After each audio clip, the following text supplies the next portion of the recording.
Global Talk. அன்புள்ள நேயர்களுக்கு ஏக இறைவனின் சாந்தியும் சமாதானமும் உண்டாவதாக. கடந்த மணித்தியாலத்தில் உலகத்தில் வெளியாகிக் கொண்டிருக்கும் முக்கியமான தகவல்களை பார்ப்போம். இந்த வகையிலே பகல் நேர செய்திகளில் பதிவிட்டிருந்த ஹோர்மோஸ் நீரிணை தொடர்பான பேச்சுவார்த்தைகள் நடக்குது. இது ஓரளவு சக்சஸா மாறிக்குது. காரணம், ஓமானுக்கும் ஈரானுக்கும் இடையில தான் இந்த பேச்சுவார்த்தை நடக்குது. இந்த வகையில ஹோர்மோஸுக்குள்ள நுழைகிறது ஈரான் பக்கத்தாலையும், ஹோர்மோஸுக்குள்ளே இருந்து வெளியே வாரது ஓமான் பக்கத்தாலையும் என்று சொல்லி செய்திகள் கிடைக்கிறது. இந்த செய்திகளில் கட்டணம் அறவிடப்படுறதா இல்லையா அப்படிங்கிற ஒரு கேள்வி தொடர்ந்து எழுதி கொண்டே இருந்தது. ஆனால் இப்போது கிடைக்கிற தகவல்ல கட்டணம் அறவிடப்படும், ஈரான் கட்டணம் அறவிடும் என்றே தெரிவிக்கப்படுவது.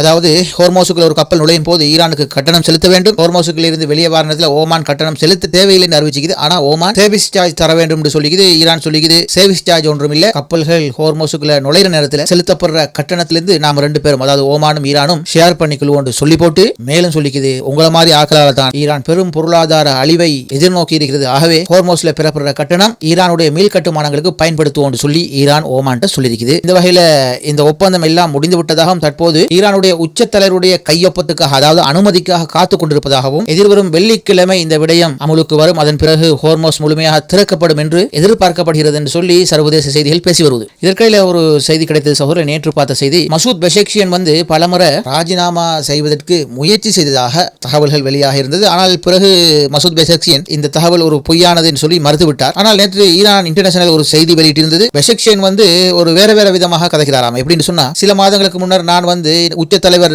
முஜிதபா கமைனி அவர்களை நேரில் சந்தித்ததாக குறிப்பிட்டு அவரோடு சுமார் அரை மணித்தியாலத்துக்கு மேலே பேசியதெல்லாம் குறிப்பிட்டிருந்தார். ஆனால் அதற்கு பிறகு வந்த காலங்களில் பெஷக்ஷியனுடைய கருத்து எப்படி இருந்துச்சுன்னு சொன்னா, மக்களால் தெரிவு செய்யப்பட்ட ஒரு ஜனாதிபதி அந்த நாட்டுடைய உச்ச தலைவனை சந்திக்க முடியாத ஒரு துர்ப்பாக்கியனாக இருக்கிறேன், நாடை நாம எப்படி கொண்டு நடத்த முடியாத நிலைமை இது அப்படின்னு சொல்லி ஒரு இடத்துல பேசியதாகவும் நேற்று செய்திகள் வாசிக்க கிடைத்தது. பின்னர் அப்ப நீங்க எதுக்கு முன்னுக்கு சந்திச்சதா சொன்னீங்களே, அப்ப அது என்ன அப்படின்னு சொல்லி அவரிடம் கேட்ட போது அவர் சொன்னாராம், சந்தித்தேன் ஆனா முகத்தை பார்க்கல, அருகாமையில தான் இருந்தேன், ஆனா அவரு தான் தெரியாது, அவருடைய சத்தத்தை வைத்துக் கொண்டு அவரா தான் இருக்க சொல்லி நான் யூகித்துக் கொண்டேன், அப்படி என்ற ஒரே ஒரு சந்திப்பு மாத்திரம் தான் நிகழ்ந்துள்ளது என்று சொல்லி பெஷக்ஷியன் குறிப்பிட்டதாக ஈரான் இன்டர்நேஷனலுடைய செய்தி பக்கங்களில் வாசிக்க கிடைத்தது. அந்த நேரத்தில் நெருங்கிய ஊடகவியலாளர் கேட்கிறாராம், அவரை பார்க்க போய் எப்படி நீங்க பார்க்காம இருந்தீங்க, அவருக்கு அருகாமையிலிருந்து நீங்க அவரை பார்க்காம எப்படி இருந்தீங்க, அது என்ன சந்திப்பு, ஒன்றுமே புரியலையே அப்படிங்கிற மாதிரி கேள்வி கேட்ட நேரத்தில் அவர் பெஷக்ஷியன் இவ்வாறு பதிலளிச்சுகிறார். அதாவது, நான் சில காலங்களுக்கு முன்னர், அதாவது யுத்தம் அகோரமாக சென்று கொண்டிருக்கிற நேரத்தில் நான் உச்ச தலைவரை சந்திக்க சொல்லி உரிய தரப்புக்கு செய்தி அனுப்பினேன். ஆனா செய்தி அனுப்பப்பட்ட அந்த குறிப்பிட்ட காலத்துக்குள்ள எந்த விடயம் எனக்கு கிடைக்கல. சில காலங்களுக்கு பிறகு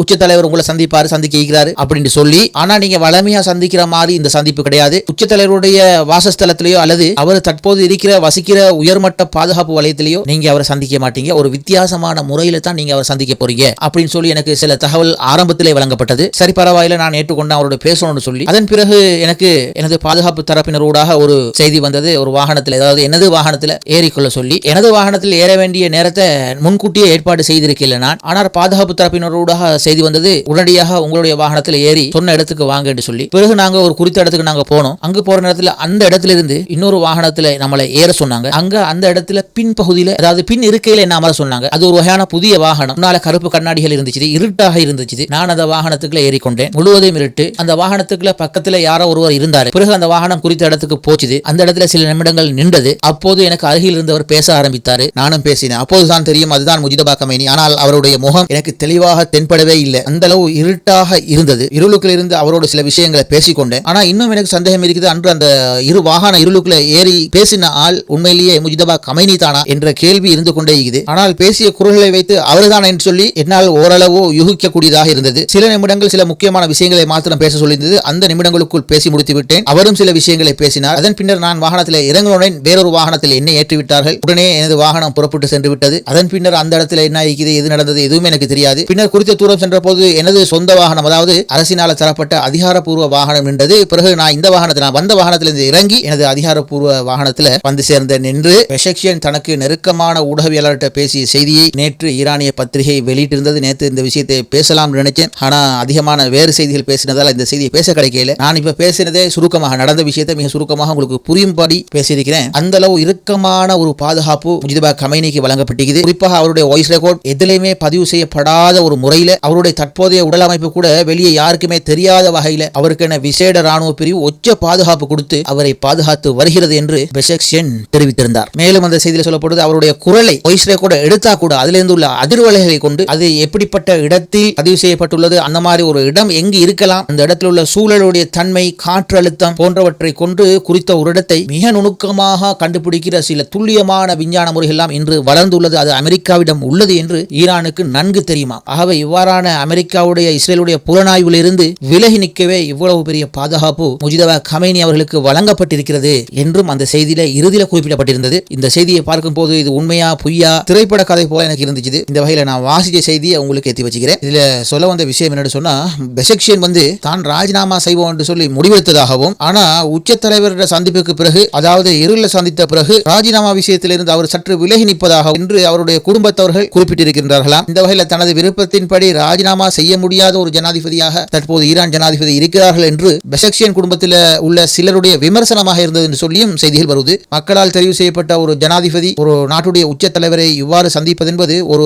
அவமானகரமான ஒரு நிகழ்வாக இருக்குது என்று சொல்லி அவருடைய குடும்பம் இது பற்றியெல்லாம் விமர்சித்ததாகவும் தகவல்கள் வெளிவந்து கொண்டிருக்கிறது. ஆனால் மசூத் பெஷக்ஷியன் அதன் பிறகு சொல்கிறார், நான் எப்போதுமே ராஜினாமா செய்வதற்கு சொன்னதும் இல்லை, சொல்ல போறதும் இல்லை, எனது ஆட்சியை பூர்ணப்படுத்தி விட்டு நான் வெளியேறுவேன் என்று அவர் குறிப்பிட்டிருந்தார். மேலும் என்னை பற்றி சில தவறான தகவல்கள் இந்த மேற்கத்திய ஐரோப்பிய அமெரிக்க ஊடகங்கள் பரப்பி வருகிறது, அதாவது நான் ராஜினாமா செய்ய போவதாக திரிவுபடுத்தப்பட்ட தவறான தகவல்கள் பரப்பப்படுகிறது என்று சொல்லி முஜிதபா கமேனி அவர்கள் பொது ஊடகங்களுக்கு விளக்கம் வழங்கி இருந்ததும் இந்த இடத்துல ஞாபகப்படுத்தத்தக்கது. அடுத்த சகோதரே இன்னொரு செய்தி, நிக்கோலஸ் மதுரோ, உங்களுக்கு தெரியும் வெனிசுலா ஜனாதிபதியை அமெரிக்கா கைது செஞ்சுட்டு வந்தாங்களே, இந்த கைது செய்த நடவடிக்கை சம்பந்தமாக அமெரிக்காவுடைய சிஐ, அதாவது ரகசிய பிரிவுடைய அனலிஸ்ட், அதாவது முன்னாள் சிஐஏ அனலிஸ்ட் லாரி ஜாங்சன் ஒரு முக்கியமான செய்தியை வெளியிட்டிருக்கிறாரு. இதனை தமிழ் ஊடகங்களை கூட கேட்க கிடைத்தது. அதாவது என்னன்னு சொன்னா, எப்படி அமெரிக்கா படம் இந்த வெனிசுலா ஜனாதிபதியை கைது செஞ்சாங்க அப்படிங்கிற விஷயம் தான் வெளியே வந்திருக்குது. அதாவது எந்தவித பெரிய தாக்குதலும் இல்லாம மிக நுணுக்கமான முறையில குறித்த இலக்குகளை மாத்திரம் தாக்கிவிட்டு அமெரிக்காவுடைய மிகப்பெரிய ஒரு என்ன சொல்றது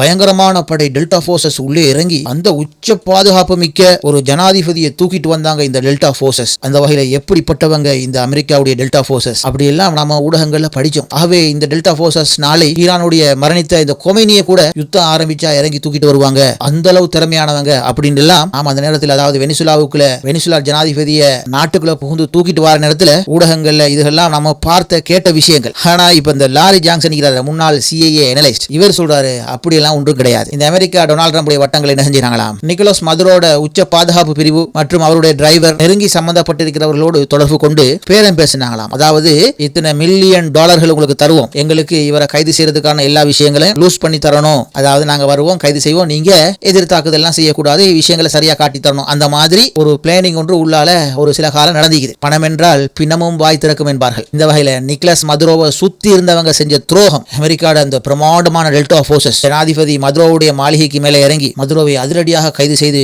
கூட்டி சென்றாங்களாம். அதுதான் நாம கேட்ட செய்தி. அப்படியெல்லாம் இல்ல, நல்லா காட்டி கொடுத்தாங்களாம். மதுரோவை சுத்தி இருந்த முக்கியமான ராணுவ பிரிவு, அதாவது பாதுகாப்பு பிரிவு, அந்த இறங்கிய படைகளுக்கு நல்ல ஒரு சப்போர்ட் கொடுத்தாங்களாம். அந்த சப்போர்ட்டால தான் இந்த மதுரோவை இலகுவாக அமெரிக்காவில் கைது செய்து கொண்டு செல்ல முடிந்தது அப்படின்ற செய்தியை இந்த லாரி ஜாங்சன் முன்னாள் சிஐஏ அனலிஸ்ட் வெளியிட்டிருக்கிறாரு. அதனை தொடர்ந்து என்ன நடந்ததுன்னு சொன்னா, இங்க தான் இது முக்கியமான விஷயம். அதாவது நேரத்தோட இந்த அமெரிக்காவுடைய புலனாய்வு என்ன செஞ்சுக்குது, வெனிசுலா ஜனாதிபதி மதுரோவை கைது செய்ய முன்னால சுற்றி உள்ளவங்களோட ஒரு பேரம் பேசி பணம் பேசி இவ்வளவு தாரன்னு சொல்லி அவங்க எல்லாம் காட்டி கொடுத்து மதுரோவை தூக்கிட்டு போன பிறகு காட்டி கொடுத்தவங்க எல்லாம் அமெரிக்காட்ட கேட்டிருக்காங்க. அமெரிக்காட முக்கியமான அந்த தலைமையிட்ட கேட்டிருக்காங்க, எங்கட பணத்தை அனுப்புங்கன்னு சொல்லிடுறாங்க. அதுக்கு பணமா, எந்த பணம், யாருக்கு தரணும் அப்படின்னு சொல்ற மாதிரி எங்கட வேலை முடிஞ்சிட்டு பணமெல்லாம் கிடையாது, அவ்வளவுதான் மேட்டர் என்று சொல்லி காட்டி கொடுத்தவர்களும் ஏமாற்றப்பட்டார்கள் என்று இந்த லாரி ஜான் செய்தி வெளியிட்டு சொல்றாரு. ஆகவே நீங்க ஈரானுடைய தலைமைகளையும் நீங்க காசிக்காக காட்டி கொடுத்துறாதீங்க, இப்படிதான் இவங்க ஈக்கிறாங்க, ஏமாற்றுக்காரர்கள் என்ற மாதிரி லோரி ஜான்சன் சொன்ன செய்தி இன்று வெளிவந்ததையும் நாம் காணக்கூடியதாக உள்ளது. இறுதியாக இந்த ஈரான் ராக்கெட் சம்பந்தமான ஒரு ரகசியம் தற்போது அமெரிக்காவில் கண்டுபிடிக்கப்பட்டுதான். ஈரான் ஏவுற ராக்கெட்டுகள் அமெரிக்காவோட உச்ச வான எதிர்ப்பு, அதாவது டேவிட் சிலிங் தாட் போன்றவற்றினால கூட தடுக்க முடியாமல் உள்ளது. அது ஏன்னு சொல்லி ஆராய்ந்த போது வெடித்த ராக்கெட் பாகங்கள் இருந்து சில பகுதிகள் கண்டுபிடிக்கப்பட்டுள்ளதாம். அதாவது அந்த ராக்கெட்டுகளுக்குள்ள 2 ஜாம் இருக்குதான். அதாவது உங்களுக்கு தெரிந்திருக்கும், அதாவது பள்ளிவாசல்கள்ல இருக்குது. அதாவது அந்த பள்ளிவாசல்களை போனா நமது போன் சிக்னல் ஆட்டோமேட்டிக்காக இல்லாமல் போய்விடும். அந்த மாதிரி அமெரிக்கா பயன்படுத்துற இந்த ராக்கெட் சிக்னல்கள் எல்லாம் செய்மதிகளோடு ஜிபிஎஸ் சிஸ்டங்களோடு தொடர்பு உள்ளது. ஈரான் ஏவுற ஏவுகணைகள் என்ன செய்யுமா, வளிமண்டலத்தில் அப்படி மேலே செல்லும் போது அவற்றை எதிர்த்து வரும், அதாவது ஈரானுடைய ராக்கெட்டை அழிக்க வரும் ஏர் டிஃபென்ஸ் இந்த தாட் மற்றும் டேவிட் சிலின் ராக்கெட்டுகள் ஈரானுடைய ராக்கெட்டுகளை இனம் கண்டு கொள்ள முடியாத வகையில் ஈரானுடைய ராக்கெட்டுகளுக்குள்ளால அந்த ஜாமர் ஒட்டோவாக ஓனாகி ஈரானுடைய ராக்கெட் ராக்கெட்டை சிதைக்க வரும் ராக்கெட்டுகளுக்கு இலக்கை அடைய முடியாத வண்ணம் செய்துவிடுமாம் இந்த ஈரான் ராக்கெட்டில் இருக்கிற ஜாமர்கள். அதுவும் ஒவ்வொரு ராக்கெட்டுகளிலும் 2 பொருத்தப்பட்டிருக்குமா, ஒவ்வொன்றும் ஒவ்வொரு மாதிரி அமைப்புகளில் வேலை செய்யும். அதனால ஈரானுடைய ராக்கெட்டுகள் வார நேரத்தில் இந்த டேவிட் சிலிங்கால் எல்லாம் அதனை, அதாவது ஈரானுடைய ராக்கெட்டுகளை அடையாளம் காண முடியாமல் உள்ளது. அதனால தான் ஜோர்தான்ல மிகப்பெரிய தாக்குதலை இந்த ஈரான் செஞ்சது அப்படிங்கிற விஷயம் இப்போது அமெரிக்கா இஸ்ரேலினால் கண்டுபிடிக்கப்பட்டுள்ளது அப்படிங்கிற செய்தியும் வெளிவந்துள்ளது. நான் இந்த கடைசி சொன்ன செய்தி உங்களுக்கு புரிந்திருக்கும் நினைக்கிறேன். சரி சகோதரர்களே, இறைவன் நாடினால் மீண்டும் சந்திப்போம். இது குளோபல் நூலகத்துடைய குளோபல் டாக் நிகழ்ச்சி.